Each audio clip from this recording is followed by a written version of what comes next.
বাগেরহাটে প্রচণ্ড গরমে হাসপাতালে বাড়ছে ডায়রিয়া রোগীর সংখ্যা। 250 শয্যা জেলা হাসপাতালের চিকিৎসকরা জানান, প্রচণ্ড গরমে অন্যান্য রোগীর পাশাপাশি শিশু ও ডায়রিয়া রোগীর সংখ্যা বৃদ্ধি পাচ্ছে। জেলা হাসপাতালে 30 জন ডায়রিয়া সহ 82 জন শিশু রোগী ভর্তি হয়ে রয়েছে।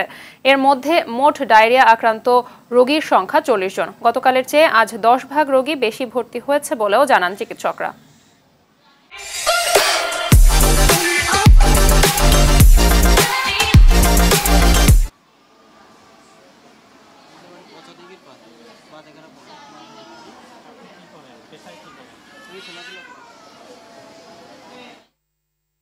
দর্শক, এই মুহূর্তে বাগেরহাট থেকে সরাসরি যোগ দিচ্ছেন সহকর্মী এস.এম. শামসুর রহমান।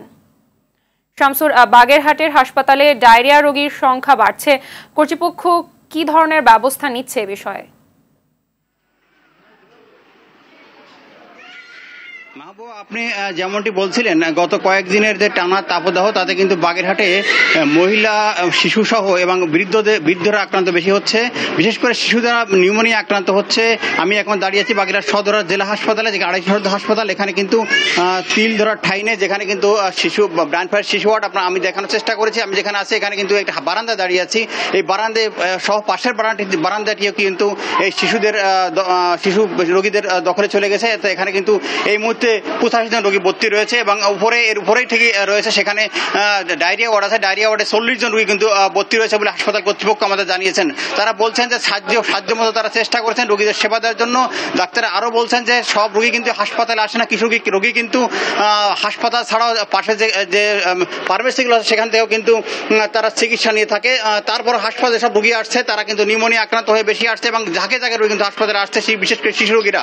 ডাক্তাররা বলছেন তাদের শিশুদের ঠান্ডা জায়গায় এবং পানীয় বেশি করে তরল জাতীয় খাবার বেশি খাওয়ানোর জন্য পরামর্শ দিচ্ছেন।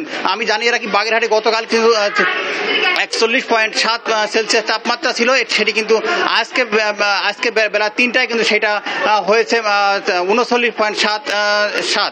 তো এটা কিন্তু তারা বলছেন যে তাপমাত্রা কমার কোনো সম্ভাবনা আপাতত নেই এবং বাগেরহাটে কোনো সে ধরনের বৃষ্টিপাতের সম্ভাবনা নেই। তো এই অবস্থা থাকলে কিন্তু বাগেরহাটের রোগীর সংখ্যা কিন্তু আরো বৃদ্ধি পাবে।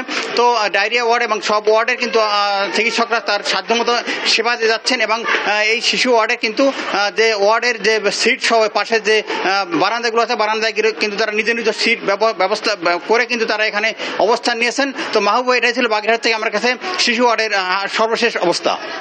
ধন্যবাদ আপনাকে।